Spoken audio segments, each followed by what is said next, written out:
అబ్రహాము దేవుని వాగ్దానము తట్టు చూస్తూ ఉన్నాడు. లోతు పాపం వైపు చూస్తూ ఉన్నాడు. ఈరోజు నీ చూపు ఏంటి? ఈరోజు నీ చూపు ఏంటి? ప్రియులారా, అబ్రహాము నిజంగా హెబ్రీ పత్రిక 11:10 రాయబడినట్లుగా అబ్రహాం అంట నిజంగా నా ప్రేమను దేవుని బిడ్డలారా, ఆ పట్టణం కొరకు, ఆ పునాదులు గల ఆ పట్టణం కొరకు ఎదురు చూచుచుండున్నాడు. ఈరోజు మన ఎదురు చూపు ఏంటి? సెల్ ఫోన్లో ఛార్జింగ్ అయిపోతే ఎప్పుడు ఎక్కుతుందా? అవునా కదమ్మా?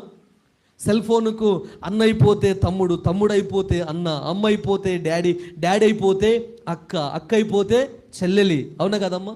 నిజంగా ప్రియులారా, వాటి కోసం మనం ఎదురు చూస్తూ ఉంటాం. అవునా కదమ్మా?